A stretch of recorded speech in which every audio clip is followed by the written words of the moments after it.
Oi, oi, estamos chegando. Eu sou Eduardo Escola e aqui no RIC Podcasts, em parceria com a Top View, vamos apresentar Vidas, Médicos, um podcast que vai te mostrar a medicina através de um novo olhar.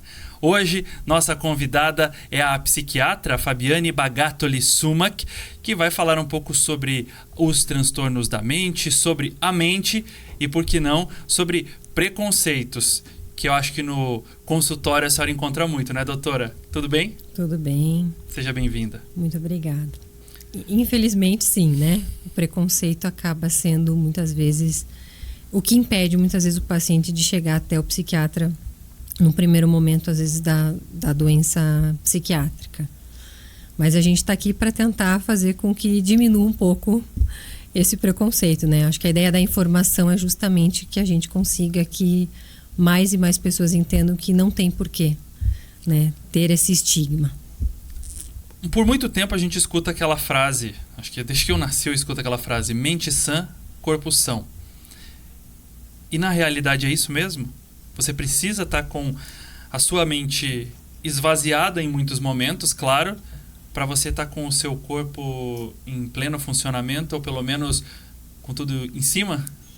Em algumas situações, sim, né? Porque quando a gente realmente não está bem da questão do humor, muitas vezes a gente acaba tendo alguns sintomas físicos, inclusive, que a gente acaba interpretando como uma doença orgânica, né? Que quando a doença não é psiquiátrica, a gente acaba dando esse nome. E às vezes é uma questão psiquiátrica que está ocasionando tudo, né? A gente pode ter uma crise de ansiedade e a gente está com um ataque cardíaco, uma crise de pânico e achando que a gente vai morrer. A gente está com uma arritmia cardíaca e é uma crise de pânico. Então, a ideia também é que as pessoas saibam o que é uma crise de pânico para não acharem que aquilo, às vezes, é uma arritmia cardíaca que vai acarretar num infarto fulminante, por exemplo. Eu ia chegar mais tarde nessa pergunta, mas o que é uma crise de pânico? Justamente para a gente desmistificar, porque com essa carga de preconceito, daqui a pouco a gente vai falar mais sobre o preconceito, mas é só para a gente introduzir o assunto, a crise de pânico, ela pode ou uma crise de ansiedade, ela pode ou elas podem se desenvolver, ou pelo menos se apresentar de diversas maneiras no paciente. Sim, na verdade a gente tem alguns sintomas que são mais frequentes. Clássicos. Mais clássicos. Geralmente o paciente tem taquicardia, falta aquela palpitação? Palpitação, isso. A dispneia, que é a falta de ar, né? Tremores, é comum o paciente dizer que está com tremor. Às vezes uma sensação de sudorese e uma sensação de angústia. Que muitas vezes... De culpa? Não, angústia. Como se fosse uma situação ruim, um aperto no peito, um medo de morte evidente. Que a ansiedade, na verdade, num geral, ela é um sinônimo de preocupação e de medo, né? Muitas vezes as pessoas usam o termo ansiedade para outros fins, mas para o psiquiatra é um sinônimo que acaba a gente usando nesse sentido. Então, o que a crise de pânico muitas vezes faz? Faz esses sintomas físicos que muitas vezes o paciente não entende, porque tudo bem se ele estiver numa situação de perigo. Ele sentir aquilo, ele vai entender que é ansiedade. Mas se ele estiver, às vezes, tendo uma crise espontânea, que isso também é possível. Do nada, sem nada ter acontecido, sem um motivo aparente, o paciente pode ter uma crise de pânico. Então, ele tem que saber reconhecer que aquilo é uma crise de pânico. Se ele já teve antes, às vezes fica mais fácil. Mas se ele nunca teve uma crise de pânico, ele nunca nem escutou falar o que é uma crise de pânico, ele não vai saber o que está acontecendo com ele. Ansiedade, crise de pânico e depressão. Tudo é a mesma coisa? Ou tudo está relacionado? Ou nem sempre? Nem sempre, né? A crise de pânico são sintomas mais agudos, que duram minutos, muitas vezes, segundos ou minutos. O pânico. A crise de pânico, né? Então, assim, para a gente caracterizar transtorno de pânico, a gente precisa ter um tempo, enfim, tem alguns critérios. Mas a crise de pânico, vamos falar assim, que ninguém está livre de ter uma crise de pânico na vida. Ela geralmente é momentânea, de duração de alguns minutos. Os transtornos de ansiedade são um pouco mais complexos. Acho que a gente poderia comparar aqui, talvez seja mais cabível para a pergunta, um transtorno de ansiedade generalizada, por exemplo. Que daí é uma ansiedade mais sustentada. É algo que a pessoa fica tensa, preocupada, numa constância de tempo. Às vezes não dorme, sempre pensa algo catastrófico, que a gente chama isso de temor de infortúnio. Então, aquilo que vai acontecer, algo ruim. O ansioso, que é esse ansioso que a gente está comentando, ele está no futuro, ele tem uma preocupação exagerada com o que está por vir. E muitas vezes o desfecho do cenário para ele, do que está por vir, É trágico. é trágico. Então, tem muita gente por aí que talvez esteja se identificando com esse ponto. Quem está fazendo uma obra em casa, por exemplo, sentiu uma dor de cabeça nessa altura do olho aqui, uma preocupação que a obra não termina nunca, isso pode ser uma crise de ansiedade, porque eu acho que eu estou vivendo isso. O estresse às vezes e a gente ficar ansioso com... A ansiedade é algo benéfico, né? A gente também não pode achar que tudo que é sintoma ansioso vai precisar de tratamento psiquiátrico, de algo mais nesse sentido.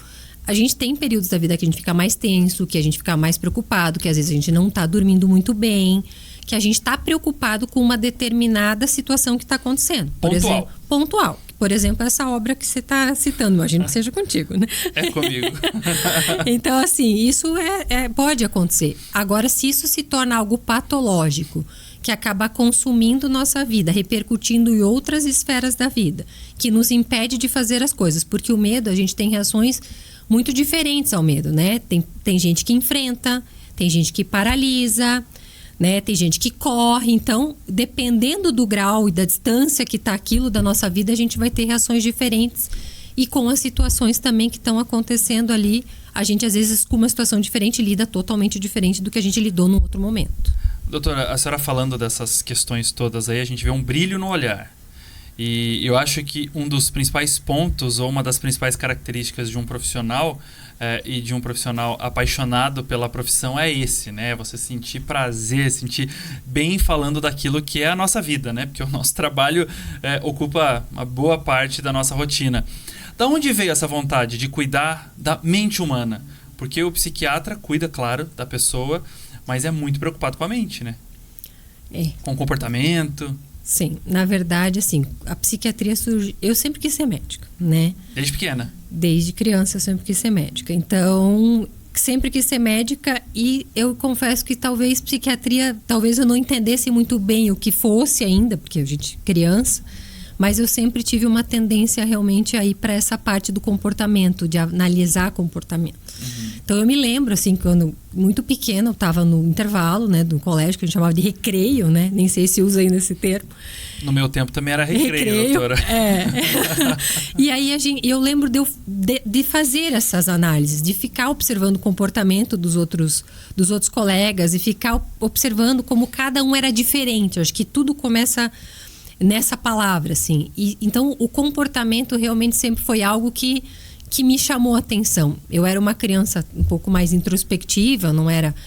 sempre tive amigos, mas também nunca fui a popular, aquela que...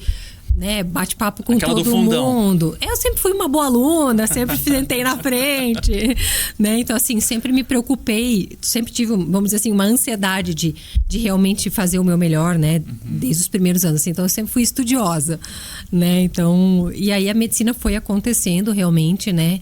E realmente foi o que eu quis fazer, eu nunca mudei de ideia, enfim. Passei no vestibular, em farmácia primeiro, não tinha passado em medicina de primeira, daí tentei fazer um semestre e falei não. Não é a farmácia que eu quero. Realmente não é pra mim, é muito diferente, né? E aí, até essa história é interessante, que eu acabei... nesse contato que eu tive com a universidade, né? Que eu fiquei um semestre fazendo farmácia, eu acabei indo até a biblioteca e tinha um livro. E esse livro foi muito emblemático, assim, pra eu ter certeza que eu estava no lugar errado. Qual que era o livro? Decifrar Pessoas. É o nome do livro. É um livro que não tem muito a ver com psiquiatria, assim, num primeiro momento. Tem a ver com o júri americano, né? Que como se compõe o júri, como se escolhe quem vai fazer o julgamento, no caso do júri popular, para ver se vai julgar aquele réu culpado ou inocente, baseado em algumas informações que a pessoa traz, né? Da previsibilidade de realmente dar certo o desfecho que quem está compondo o júri, na verdade, quer que aconteça. E aí, quando eu fui ler aquele livro, ele explica tudo sobre comportamento, sobre né, como o corpo fala. E aí eu li aquilo e falei, nossa, engraçado que sem pensar muitas das coisas que estão aqui, eu já consigo fazer e intuir que aquela informação... O sexto sentido falava mais alto ali. Que a gente não sabe dar um nome para as coisas, né? Imagina, eu tinha 20 anos, né? Então, assim, menos. Então, a gente tem aquela ideia de que, nossa, né, isso aqui tem muito a ver comigo. E realmente foi aquela aquilo que eu falei, não, eu preciso sair daqui, realmente não tenho como fazer farmácia, e realmente terminei o semestre, desisti mesmo, e fui em rumo realmente de passar no vestibular de medicina, que era o que eu realmente queria. E vim para Curitiba, cursinho, né? E acabou que o desfecho foi realmente positivo e consegui passar no vestibular. E desde que você entrou na faculdade, na universidade, a psiquiatria já se fazia presente? Já era um objetivo? Eu tenho uma grande amiga minha, inclusive, que agora com 30 anos ela decidiu... não, eu quero ser médica, porque ela tem questões, enfim, para familiares. E aí ela, não, eu vou ser médica, fez vestibular. E desde o primeiro ano até agora, ela se forma no meio desse ano. O maior desejo da vida dela era trabalhar com psiquiatria. Ela foi certeira. E as pessoas falam, mas como você tem certeza? Você não mudou ainda na faculdade? Porque acontece muito isso, né? Sim. Que residência fazer, você muda ao longo dos anos. Sim. E com a senhora não aconteceu assim também? Não. Tinha outras coisas que eu gostava, claro, né? Mas realmente a psiquiatria sempre foi aquilo. E é triste, né? Porque você demora muito para chegar a ter as clínicas, né? Sim. A faculdade de medicina demora até chegar, né? E é um semestre de psiquiatria durante a faculdade, né? Mas sim, eu sempre tive certeza do que eu queria, assim, né? E por gostar, talvez, de comportamento, talvez... Eu estava dando uma olhada na história da senhora e você passou muito por questões... questões não, trabalhou muito em postinho, trabalhou muito cuidando da saúde da família, trabalhou muito com o paciente primário, não sei se eu posso chamar assim na medicina. Na atenção primária, que seria o posto de saúde, né? Que é a primeira entrada, né, que a gente tem com o sistema de saúde público é a unidade de saúde, né? E depois eu acabei trabalhando também muitos anos como plantonista da UPA, né? Que deve ser mais insano. São coisas diferentes, assim, eu diria, né? Na atenção primária, você precisa olhar o paciente como um todo, né?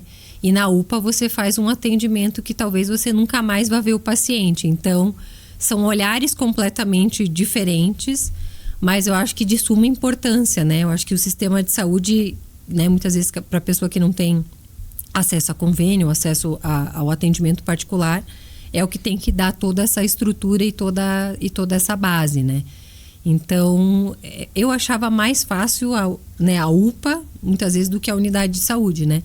Porque, às vezes, a questão da falta de recursos... Eu ia falar a estrutura, né? A estrutura, ela implica em algumas dificuldades até para o médico criar, ou pelo menos desenvolver o seu diagnóstico no paciente. Exatamente. Então, assim, do encaminhamento, né? De toda essa questão, assim, às vezes a gente não tinha acesso a todas as especialidades num tempo hábil, né? Que a gente acharia que seria adequado que o paciente consultasse. Então...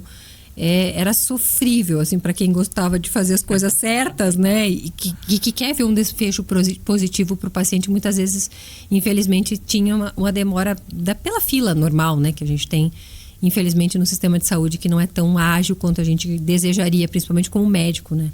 Que a gente está lá e vê também isso acontecer. Também que a celeridade, né? Apesar de não depender só do médico, a celeridade é importante em diversas situações e casos, né? E esses nossos que a gente está falando hoje aqui da saúde mental, principalmente. Exatamente. A gente, claro, está falando dessa questão da saúde primária, da saúde, de como a senhora chegou à psiquiatria, mas aí agora voltando ao consultório já de psiquiatra da Fabiane, qual que é a importância de... Aí eu vou fazer uma pergunta para a médica, e depois eu quero que a médica nos dê uma dica para quem está nos ouvindo da questão do ouvir. A importância da primeira consulta, quando o paciente chega ali, logo de cara, às vezes desesperado, às vezes desacreditado, às vezes ansioso demais para resolver aquele problema. E qual que é a importância do ouvir aí na sociedade como um todo? Porque a gente deixou de ouvir as pessoas uns aos outros. Eu acho que a gente talvez tenha que ouvir e ter tempo para ouvir. Acho que às vezes a gente está muito preocupado. Vamos dar um exemplo assim: o oi, tudo bem? Você quer saber mesmo se está tudo bem? Quando a gente pergunta oi, tudo bem, a gente quer ouvir a verdade, né? Então, assim, tem muito paciente psiquiátrico que não gosta de escutar o tudo bem, porque ele não quer falar que não está tudo bem, porque às vezes as pessoas não vão entender que não está tudo bem. Né? Então, assim, às vezes a gente talvez teria que olhar um pouco mais que não vai estar todo mundo bem todos os dias.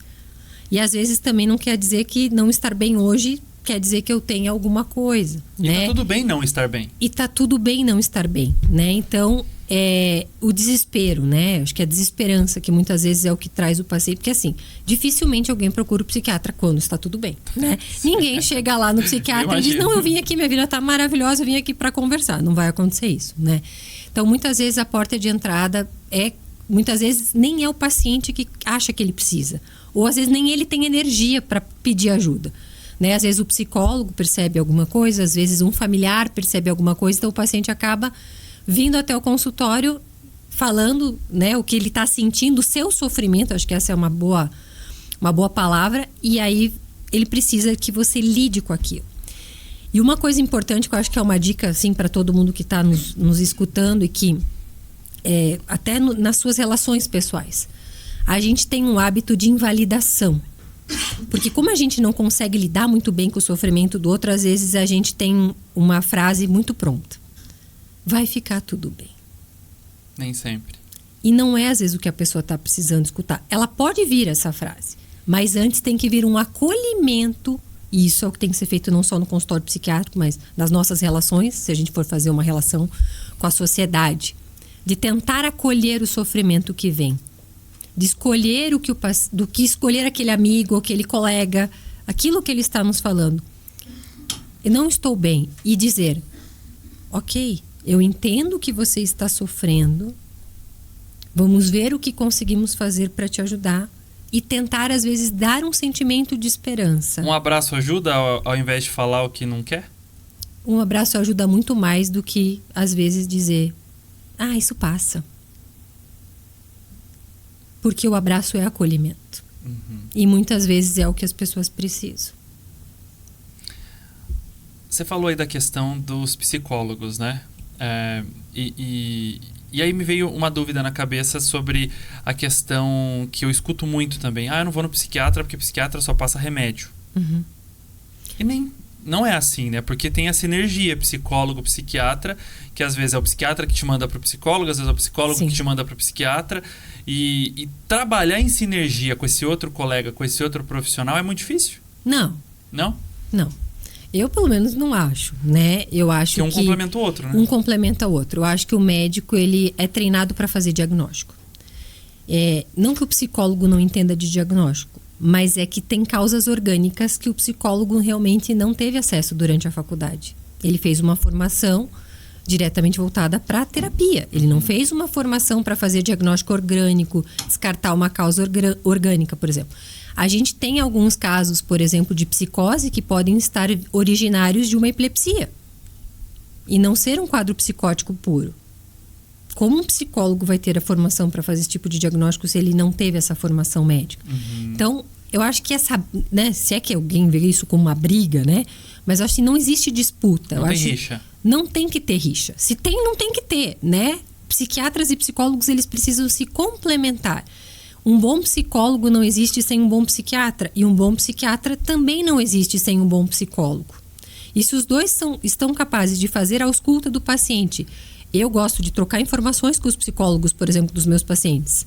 Saber o que eles estão trabalhando, saber o que eu estou trabalhando, explicar a questão do diagnóstico, explicar, às vezes, o que veio numa consulta. Então, sempre na consulta tem esse feedback com o paciente. Posso conversar com o seu psicólogo para entender o que vocês estão trabalhando?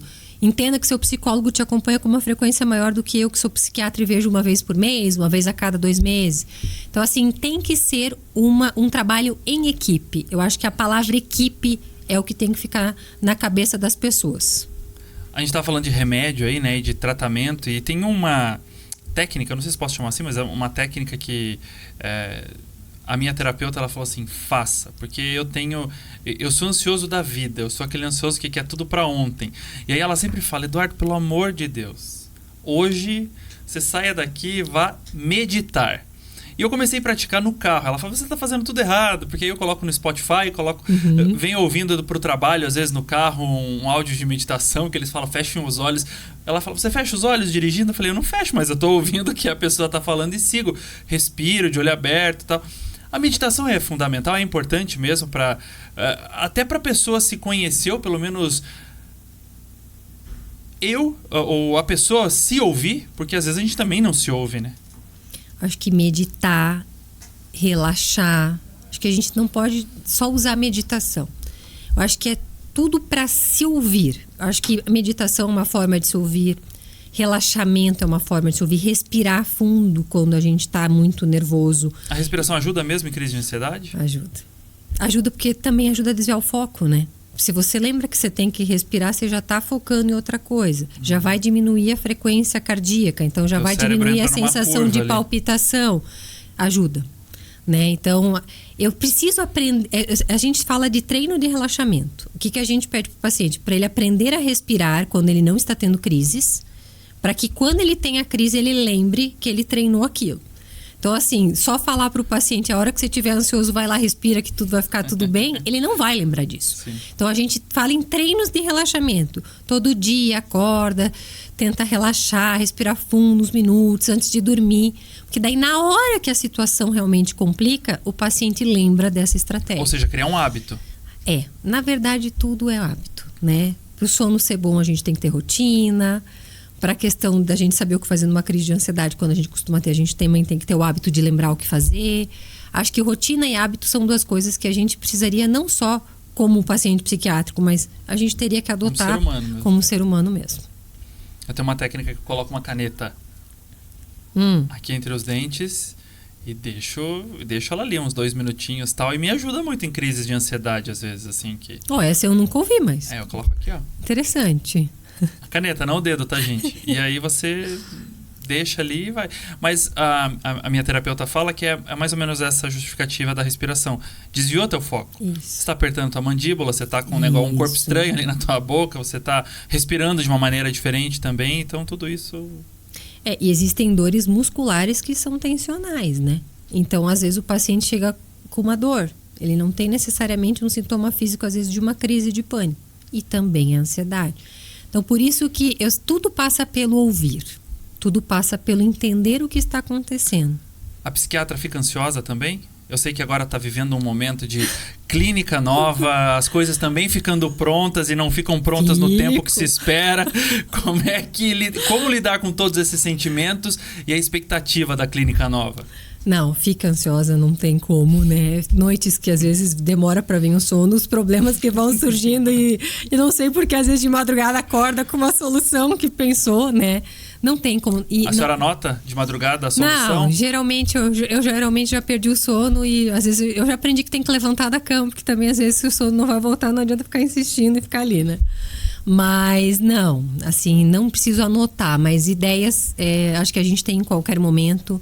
Não dormir bem de vez em quando também tá tudo bem, né? As pessoas têm uma noção que todos os dias tem que dormir, né? Deitar na cama e já pegar no sono, não é assim. Vai ter períodos da vida que a gente vai estar mais ansioso, mais preocupado, mais tenso, com coisas boas e coisas ruins, né? No meu caso, né? É algo bom, é passageiro, né? Então sempre surge uma questão, obra, acho que eu tô na obra também, né? Tô terminando a obra. Então obra, já acho que não tem ninguém que fica tranquilo com obra, né? Vamos dizer assim. Mas aí tem... Eu odeio quando o WhatsApp toca aqui, eu vejo que é o empreiteiro. já eu fico palpitando já.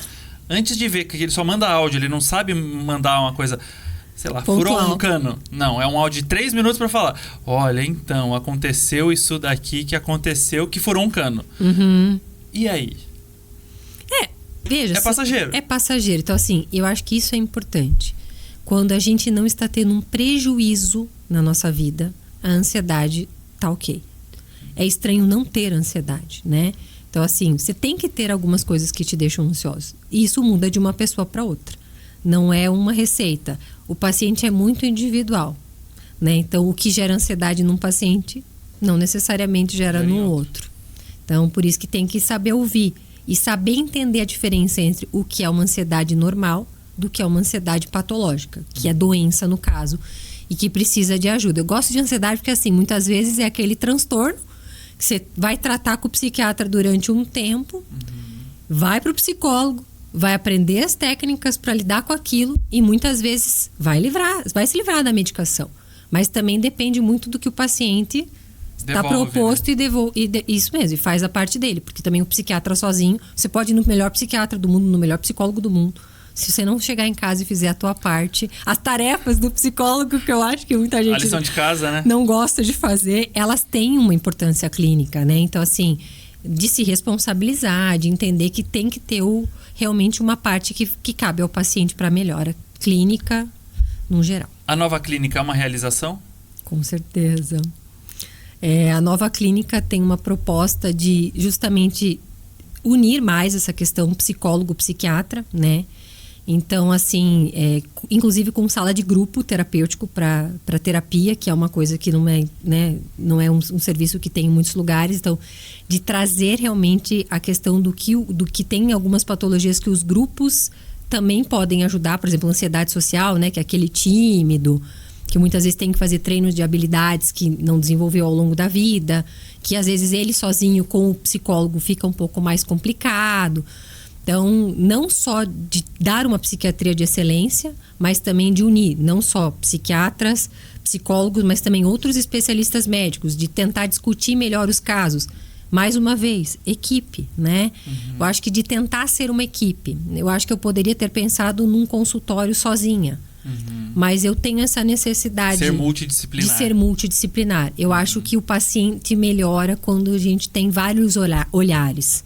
Porque muitas vezes é um olhar diferente de um ponto que a gente não percebeu, né? E várias escutas que vão fazer realmente um resultado final satisfatório. Ninguém faz tudo sozinho, né? Eu acho que quando se aprende que a equipe e que todo mundo junto consegue muito mais pelo resultado, acho que tudo fica muito mais tranquilo. Viu como é super normal buscar ajuda? Estar sozinha é que é o problema. Então, para a gente tirar uns mitos da nossa frente, eu separei aqui uns mitos e verdades sobre depressão, sobre os transtornos mentais, para que a gente consiga, de alguma maneira, ajudar com informação quem está ali do outro lado. Tá. Vou começar com o primeiro, doutora, nossos mitos e verdades. É um mito ou é uma verdade que a depressão é sinal de fraqueza?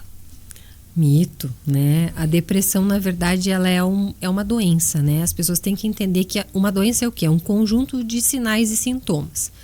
A tristeza, por exemplo, não é uma depressão, né? Existe depressão sem tristeza. As pessoas ficam até chocadas num primeiro momento. Como assim eu posso estar deprimido e não estar triste? E não necessariamente são sinônimos. Eu posso ter depressão com irritabilidade.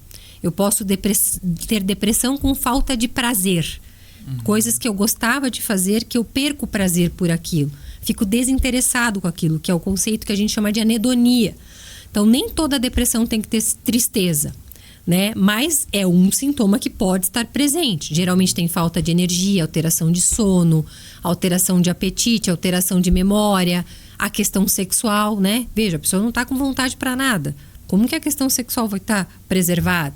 Mas tem, né, solução. Tem solução. Às vezes o paciente pensa em sumir, né? Às vezes o paciente pensa em morrer. Foge de namorada, foge de...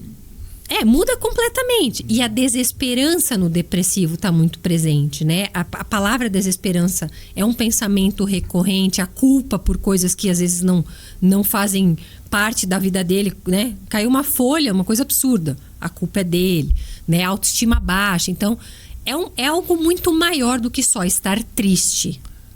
Exercício físico ajuda no tratamento da depressão? Ajuda. É uma verdade. Em tudo. Ajuda para ansiedade, ajuda para depressão, ajuda a evitar, inclusive, que tenha perda cognitiva lá na frente. Exercício físico deveria ser prescrito, né? Eu acho que devia estar na receita, porque realmente faz muita diferença. Eu brinco sempre com o paciente que às vezes é uma medicação a menos, né? Se o paciente consegue seguir. Mas também tem o outro lado, né? O paciente chega que não está nem conseguindo levantar da cama. Se você for mandar ele fazer exercício físico todo dia, naquele primeiro momento, talvez ele não vai dar conta. Então, a gente também tem que cuidar, às vezes, com as metas muito, muito pesadas, né? Porque daí também o paciente já não conseguiu no segundo dia, ele já desiste de tudo. Então, acho que a gente tem que individualizar. Acho que a palavra sempre entra nisso. O que é que a gente vê que vai dar conta de fazer? Mito ou verdade que os antidepressivos viciam? Não, os antidepressivos, eles não viciam. Os antidepressivos não têm uma tarja preta, né? Então, veja, os antidepressivos, quando você vai na farmácia, eles têm uma tarja vermelha. Eles são um receituário de controle especial, que a gente chama, mas eles não viciam. O que acontece é que muitas vezes os pacientes precisam do remédio para ficarem bem. Então, a gente sempre tem... Aí vem a questão da individualização. A importância da primeira consulta. É o primeiro episódio depressivo? É o segundo? É o terceiro? Então, a gente tem alguns critérios para tirar antidepressivo na hora certa. Às vezes o paciente toma 2, 3 meses, ficou bem, tira a medicação. Não é correto. A partir do 3º episódio depressivo, a gente avisa o paciente que talvez seja arriscado tirar a medicação, porque vai ter uma recorrência. Então, vem muito da orientação, vem muito da importância, muitas vezes, da psicoeducação, que a gente chama, né? De explicar ao paciente o que está acontecendo. Né? Às vezes do médico sair do pedestal de só pegar e dizer aqui está a tua receita e tome, né? Isso geralmente não dá certo. Tem que ter um porquê daquele tome e o por quanto tempo daquilo. Então, quando eu já sei que é uma questão diferente, um paciente bipolar, porque nem todo mundo é depressão, né? A gente já tem que às vezes deixar claro para o paciente, ó, no seu caso, critérios para retirada da medicação a gente não tem.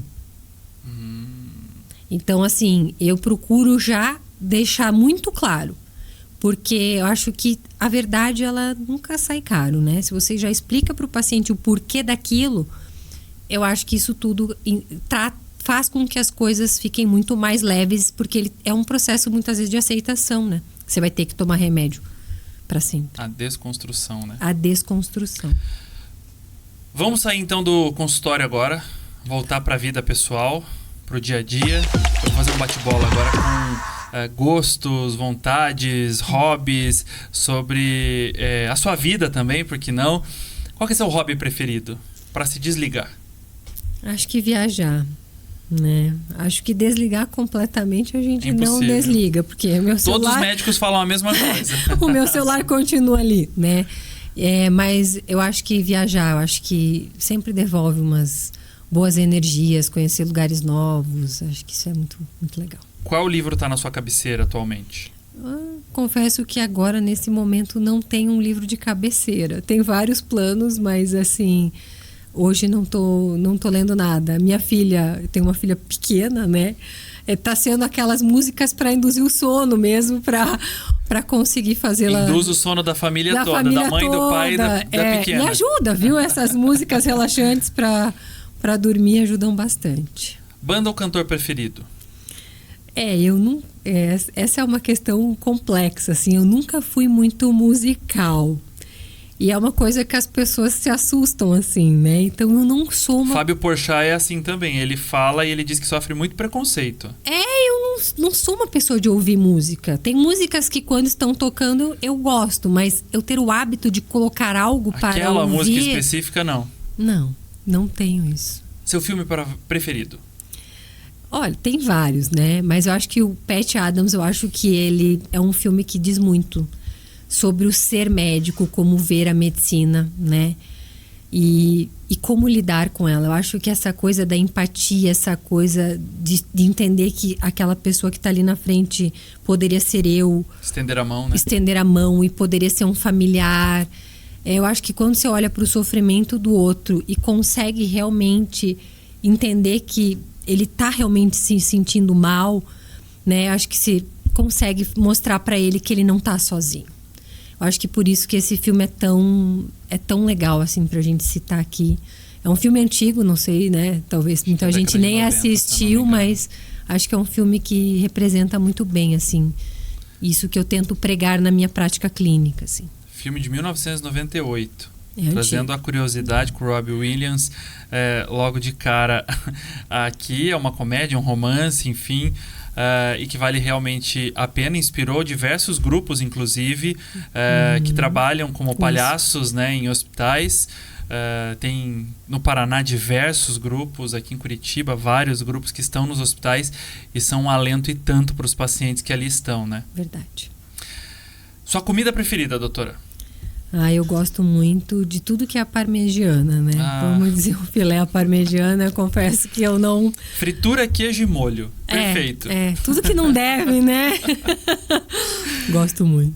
E pra gente brindar esse nosso papo aqui hoje, que bebida, que drink você escolheria?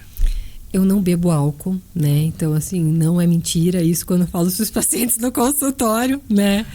Mas é opção. É uma opção porque a gente sabe, eu sei, né, que dependência realmente é algo genético. E assim, eu tinha um caso importante de alcoolismo da parte do meu avô paterno. Então, assim, eu vi que meu pai já estava exagerando quando eu entrei em medicina. e eu vi que eu era muito forte pro álcool, eu falei, eu não sou uma pessoa que posso beber. Então, realmente, desde os meus 20 anos, eu não bebi mais, né? Então, assim, confesso que não resisto a uma Coca-Cola, mas, assim, realmente o álcool foi algo que eu não sinto falta, né? Foi uma escolha e uma escolha da qual eu realmente não me arrependo. A gente brinda, então, com uma Coca-Cola bem gelada. Pode ser. E pra gente finalizar, como é que o pessoal pode te encontrar, doutora?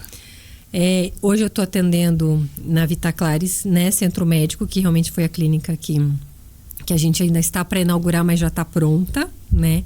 Então, você quer que eu passe telefone, alguma coisa? É aqui em Curitiba, né? É aqui em Curitiba. Fica na República Argentina, 1505. Sala 601. O nosso telefone é 3077-6034. Eu sei que a senhora não é muito das redes sociais. E é até um ponto positivo, né? Pra gente finalizar de vez, então, rede social às vezes é um gatilho de ansiedade. Às vezes não, em muitos casos. Vamos falar aqui, exagero é a palavra. Em pra tudo. qualquer coisa. Pro álcool, pra bebida, pra rede social, pra ficar muito no celular. Tudo que a gente exagera, uma hora a conta chega.